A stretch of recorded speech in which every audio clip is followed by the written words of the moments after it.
കടപ്പുറത്തുകാരി രാജമ്മ പുറത്തിറങ്ങിയില്ലേ? നാളെ നമുക്കെതിരെ അവൾ സാക്ഷി പറയാൻ ഇടവരരുത്.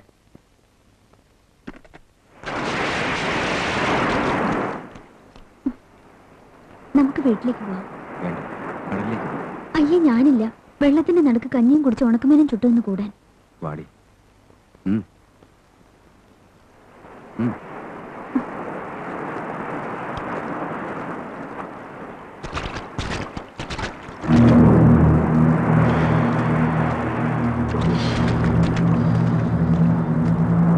രാജമ്മ എന്നാ சொல்றா?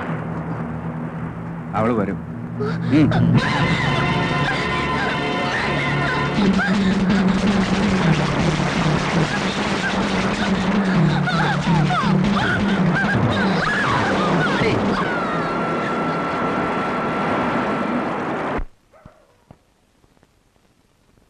വിവരം തന്നത് ആരാണെന്ന് അന്വേഷിക്കണ്ട. നാളെ നിങ്ങൾക്ക് ഇവിടെ ചരക്കെത്തുന്നുണ്ടെന്നും സഹദേവൻ വഴിയാണ് ഇടപാട് നടക്കുന്നതെന്നും ഞാൻ അറിഞ്ഞു. ഇത്രയും കാലം നിങ്ങളെ വിശ്വസിച്ചതിന്റെ കൂലി. അതിന് എന്നോട് പരാതിപ്പെട്ടിട്ട് കാര്യമില്ല. മിസ്റ്റർ ഷാ നേരിട്ടാണ് സഹദേവനെ ഏൽപ്പിച്ചത്. കഴിഞ്ഞ വർഷം നിങ്ങളുടെ ശ്രദ്ധക്കുറവുകൊണ്ട് എത്ര ലക്ഷം രൂപയുടെ സ്വർണം നഷ്ടപ്പെട്ടു. അതാവും കാരണം. എന്നാലും മാഡം, ഇയാളുടെ വിഷമം എനിക്ക് മനസ്സിലാവും. അടുത്ത തവണ മിസ്റ്റർ ഷായോട് ഞാൻ പറയാം. അങ്ങനെ സമാധാനിക്കാം. വേറൊന്നും ചെയ്യാനൊക്കില്ലല്ലോ. എന്താ ഇയാൾ? ഓ, ഒരു പരാതി. പോട്ടെന്നേ, നാളത്തെ കാര്യങ്ങൾ എങ്ങനെയാണ്? പുലർച്ചയ്ക്ക് ലോഞ്ച് പുറംകടലിലെത്തും. അവിടുന്ന് കരയിലേക്ക് കടത്താൻ വലക്കാരെ ഏർപ്പെടുത്തിയിരിക്കുന്നത് നാടൻ വള്ളത്തിൽ. സൂക്ഷിച്ചു വേണം. ഒരിക്കൽ പിഴച്ചാൽ പിന്നീട് അവസരം കിട്ടിയെന്ന് വരില്ല. ഹുസൈൻ സാഹിബിന് അതാണ് പറ്റിയത്. മേലിൽ ഒരു ഡീലിങ്സും അയാളെ ഏൽപ്പിക്കില്ല.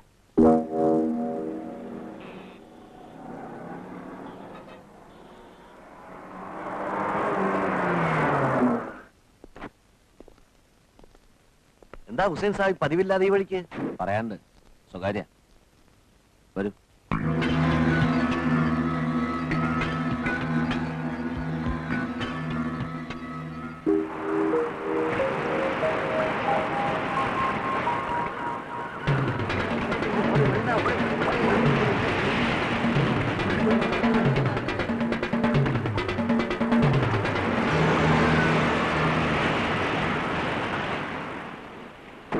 സാറിനെ അയാൾ പറഞ്ഞു പറ്റിച്ചതാണ്.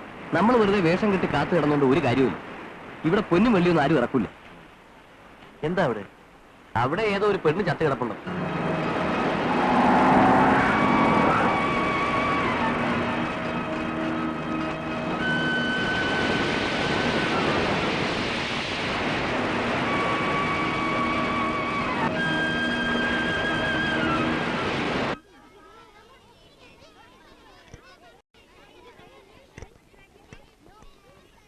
ഇന്ന് തന്നെ പണി തീർക്കണം. നാളെ കുട്ടികൾക്ക് എക്സ്കർഷന് പോകാനുള്ളതാണ്. ശരി മേഡം.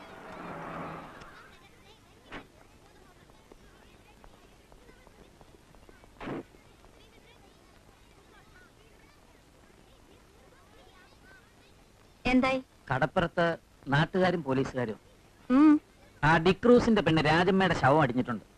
ആ പെണ്ണിനെ അവൻ കൊന്നതാണെന്നാ എനിക്ക് തോന്നുന്നത്. അതിരിക്കട്ടെ, നമ്മുടെ കാര്യം പറ. ഇനിയിപ്പോ ആളൊഴിഞ്ഞ തോണി അടുപ്പിക്കാൻ ഒക്കൂ. വേണ്ട, ലോഞ്ച് കൊയിലാണ്ടിക്കോ തലശ്ശേരിക്കോ പോട്ടെ. അവിടെ ഇറക്കിയാ മതി. അല്ല മാഡം, ഇവിടെ എല്ലാ ഏർപ്പാടും പറഞ്ഞതനുസരിക്കുക. നിങ്ങളൊന്നും പറയണ്ട. ശിപായി മുതൽ കസ്റ്റംസ് കളക്ടർ വരെ കോമാളി വേഷം കെട്ടി ചേർത്തിട്ട്. അതിന് കാരണം മനസ്സിലായില്ലേ? കടപ്പുറത്ത് പോലീസുകാരെ കണ്ടപ്പോ ബോട്ടുകാർ വിട്ടുപോയതാവും. എന്നാലും മടങ്ങി വരാതിരിക്കില്ല. ഞാനിപ്പറയുന്നത് അതിലും വലിയൊരു കാര്യമാണ്. ഇവിടെ കൊണ്ടുവന്ന സ്വർണത്തിന് പകരം അവർക്ക് തിരിച്ചയക്കാനുള്ളത് ഡ്രഗ്സ് ആണ്, മയക്കുമരുന്ന്. അവർക്കത് ഗോവയിൽ നിന്നും കയറ്റാനാണ് പ്ലാൻ. ഗോവ എനിക്ക് കേൾക്കണ്ട. സത്യമാണ് സാർ ഞാൻ പറയുന്നത്. ഞാൻ വിശ്വസിക്കില്ല. ഞങ്ങളുടെ ശ്രദ്ധ മറ്റൊരിടത്തേക്ക് തിരിച്ച് നിങ്ങൾ വേറെ കാര്യം സാധിക്കും. അതല്ലേ പ്ലാൻ? നടക്കില്ല. മിസ്റ്റർ നമ്പ്യാർ, ഞാൻ പറയുന്നു കേൾക്കണ്ട. മേലിൽ ഇത്തരം കെട്ടുകഥകളുമായി എന്റെ മുമ്പിലേക്ക് വരരുത്. ഓണം മിസ്റ്റർ.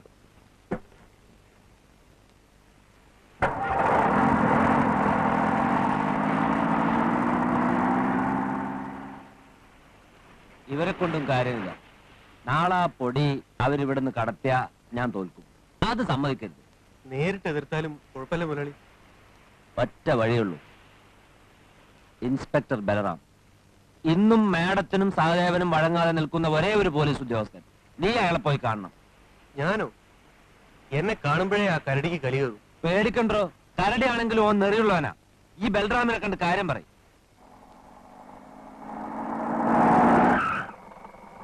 എന്താടോ സാർ എനിക്ക് താൻ ആ ഹുസൈൻ സാഹിബിന്റെ ഡ്രൈവർ അല്ലേ അന്നത്തെ?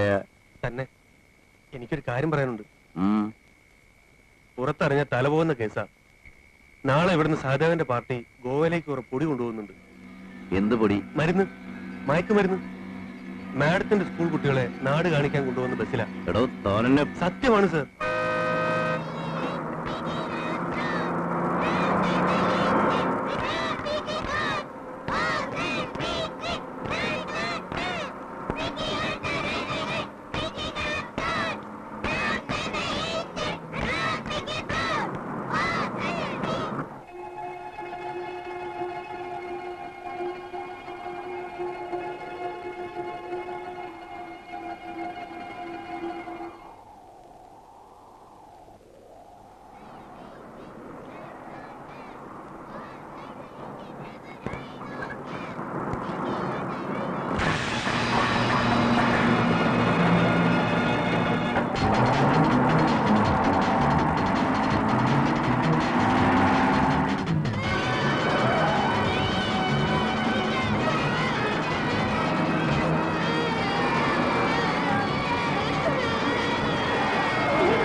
കുട്ടികളെ മുഴുവൻ കൊല്ലേണ്ടി വരും.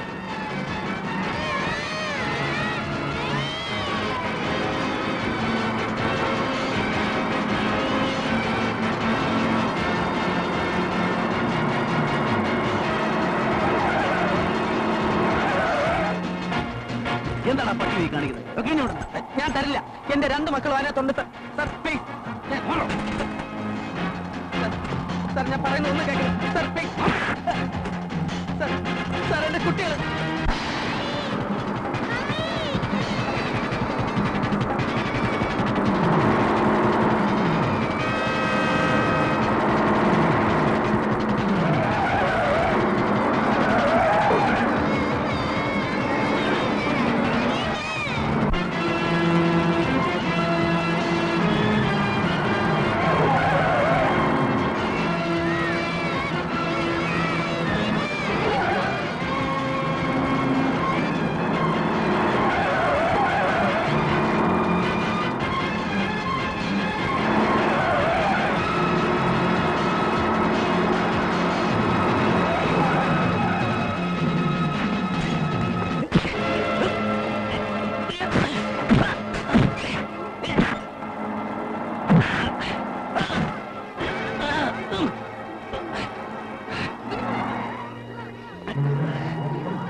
മണി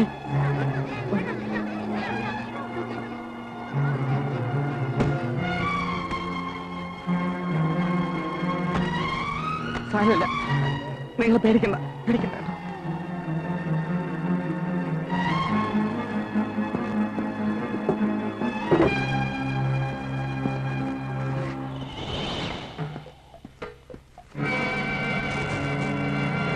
ഇതാരാടാ? സഹദേവൻ മുതലാളിയുടെ. സത്യം പറഞ്ഞാൽ നിന്നെ ശിക്ഷിക്കില്ല. മാപ്പ് സാക്ഷിയാക്കാം. ഇതിന്റെ ബാക്കി എവിടെ ഉണ്ട്? മുതലാളിയുടെ വീട്ടിൽ.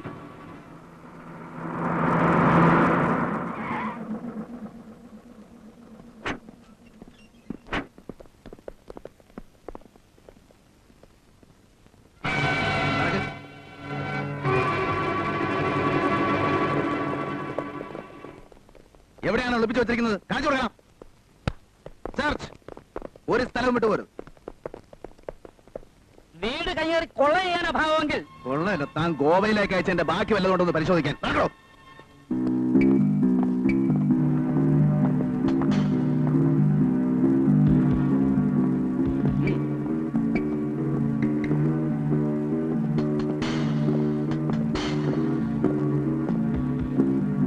എവിടെയാണോ?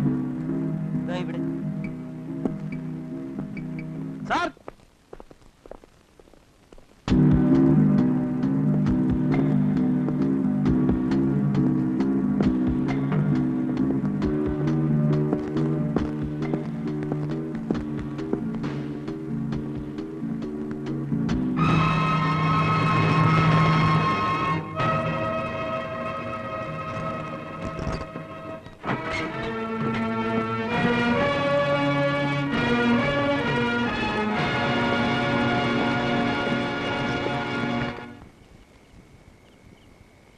ഇൻസ്പെക്ടർ ബൽറാമാണ് പിടിച്ചത്.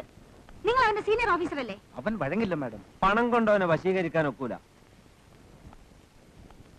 മണി പവറും മസിൽ പവറും തോറ്റെടുത്ത് മാഡം വിജയിച്ചിട്ടുണ്ട്. ഞാനൊന്ന് നോക്കട്ടെ.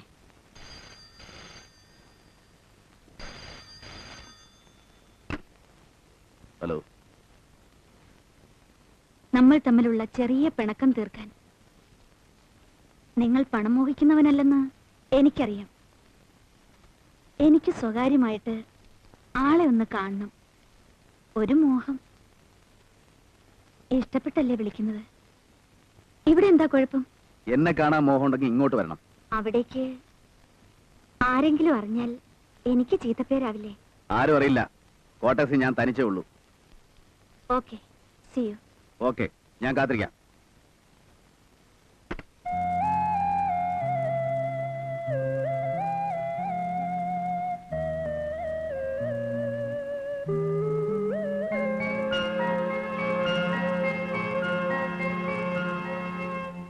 ഇരിക്കൂ. നിങ്ങളുടെ മകൾ ഇവിടെ പഠിക്കുന്നുണ്ടല്ലോ, അമൃത. യെസ്. എന്താ? പറയുമ്പോ വിഷമം തോന്നരുത്. നിങ്ങൾ മകളുടെ ടി സി വാങ്ങിക്കണം. എന്തിന്? മിസ്റ്റർ, പണത്തിന് വേണ്ടിയല്ല ഞാൻ ഈ സ്ഥാപനം നടത്തുന്നത്. ഈ ഇൻസ്റ്റിറ്റ്യൂഷൻ ഒരു സ്റ്റാറ്റസ് ഉണ്ട്. ഒരു കുട്ടിക്കാരൻ അത് നശിക്കാൻ ഞാൻ അനുവദിക്കില്ല. വളർത്തിയിട്ടാതെ കാര്യം പറയണം. എന്റെ മകൾ എന്ത് നശിപ്പിച്ചെന്നാണ് പറയണം. പറയാം, നിർബന്ധമാണെങ്കിൽ. നിങ്ങളുടെ ഭാര്യയുടെ പേര് സീത എന്നല്ലേ? ഒരു പഴയ കോവിലകത്തെ തമ്പുരാട്ടി. അതെ. അവർ വ്യഭിചാര കുറ്റത്തിന് പലതവണ ലോക്കപ്പിലും റിമാൻഡിലും കിടന്നിട്ടുണ്ടല്ലോ. മാഡം, അത്തരം ഒരു സ്ത്രീയുടെ മകളോടൊപ്പം കുട്ടികളെ ഇരുത്തി പഠിപ്പിക്കാൻ പേരൻസിന് ഇഷ്ടമല്ല. പ്ലീസ്, നിങ്ങൾ ആ ടി സി വാങ്ങിച്ചു പോകൂ. It is A request. ഇല്ല. അമ്മ പിഴച്ചവളാണെങ്കിൽ തന്നെ എന്റെ മകളെന്ന് തെറ്റിയതു. ഒന്നും അറിയാത്ത കൊച്ചു കുഞ്ഞല്ലേ, സൗകര്യമില്ല. മിസ്റ്റർ ബൽറാം, എന്റെ മകൾ ഇവിടെ തന്നെ പഠിക്കും. ടി സി വാങ്ങിക്കുന്ന പ്രശ്നമേ ഇല്ല. എങ്കിൽ ഞങ്ങൾക്ക് വേറെ വഴി ആലോചിക്കേണ്ടി വരും. എന്ത് വഴി? തന്തയോ തള്ളയോ ചെയ്ത കുറ്റത്തിന് അവരുടെ കുഞ്ഞിനെ നിങ്ങൾക്ക് ഒരു പുല്ലും ചെയ്യാൻ ഒക്കില്ല. ആവശ്യമില്ലാതെ എന്റെ മകളുടെ പേര് നടപടിയെടുത്താ നിങ്ങൾ ഞാൻ കോടതി കയറ്റും. കോടതി നിയമമൊക്കെ ഞങ്ങൾക്കും അറിയാം മിസ്റ്റർ. എനിക്ക് കാണാം. ഞാൻ പറയുന്നത് കേൾക്കൂ. നമുക്ക് മോളെ മറ്റെവിടെയെങ്കിലും ചേർക്കാം. ആവശ്യമില്ലാതെ എന്തിനാ ഈ വഴക്ക്? സീതേ, മതി. ഇനി അത് ആവർത്തിക്കണ്ട. നിങ്ങളുടെ ഈ വാശിക്കിടയിൽ ദുരിതം അനുഭവിക്കുന്നത് എന്റെ മോളാ. ക്ലാസ്സിൽ അവളെ മാറ്റി നിർത്തുന്നു. മറ്റു കുട്ടികളെ അവളോടൊപ്പം കളിക്കാനോ മിണ്ടാനോ പോലും ടീച്ചർമാർ സമ്മതിക്കുന്നില്ല. ഇതൊക്കെ മോള് വന്ന് കരഞ്ഞു പറയുന്നത് എന്നോടാ. ബുദ്ധി ഉറയ്ക്കാത്തൊരു കുഞ്ഞിനോട് ഇങ്ങനെ പകവയ്ക്കുന്ന ആളുകളുടെ ഇടയിലേക്ക് എന്തിനാ മോളെ അയക്കുന്നത്? അയക്കണം. ആ മാഡം നിന്നെ പറ്റി എന്റെ മുഖത്ത് നോക്കി പറയുന്ന മുഴുവൻ കേട്ട് സഹിച്ചവനാ ഞാൻ. ഉള്ളതല്ലേ പറഞ്ഞുള്ളൂ. ഞാൻ മോശപ്പെട്ട് ജീവിച്ചവളാണ്. വേശ്യാന്ന് വിളിച്ചാ പോലും തെറ്റില്ലല്ലോ. എന്തിനാ നീ തന്നെ എപ്പോഴും ഇതിങ്ങനെ വിളിച്ചു പോകുന്നത്? ഞാൻ ചെയ്ത പാപത്തിന്റെ ഫലം ഒരു ശാപം പോലെ മറ്റുള്ളവർ കൂടി അനുഭവിക്കേണ്ടി വരുമ്പോ അതെനിക്ക് സഹിക്കാൻ കഴിയുന്നില്ല. ഇതേ ഞാൻ സഹിച്ചോളാം എന്തും. എന്നാൽ ഈ അമ്മ കാരണം ദിവസവും ഉരുകി നശിക്കുന്ന ആ കുഞ്ഞിനെ കാണാൻ എനിക്ക് വയ്യ. നിർത്തുന്നുണ്ടോ നിന്റെ കരച്ചിലും പിഴിച്ചിലും? എന്താ നിനക്കിപ്പോ വേണ്ടത്? കുഞ്ഞിനെ അവിടെ നിന്ന് മാറ്റണം അല്ലേ? കൊണ്ടുപോയി ചേർത്തോ. ഏത് നരകത്തിലായാലും വിരോധമില്ല. തീർന്നില്ലേ?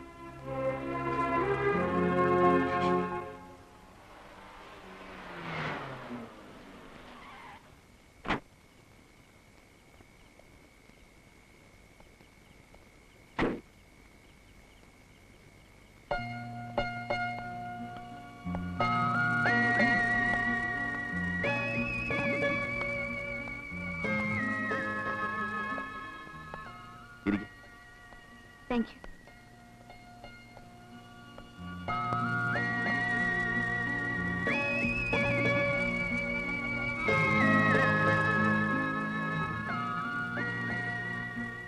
ആഹാരം കുടിക്കില്ലേ? ഒക്കേഷനിലെ ബട്ട് നോട്ട് ദിസ് ടഫ്. ഇത് ഇന്ത്യൻ വിസ്കി അല്ലേ? നിങ്ങൾക്ക് ഫോറിനെ ഇഷ്ടപ്പെടുള്ളൂ എന്നറിയാം, പക്ഷേ ഇന്ന് എല്ലാ കാര്യത്തിലും എന്റെ ടേസ്റ്റ് ഷെയർ ചെയ്യുമെന്ന് കരുതി. ഓക്കെ. ഉം.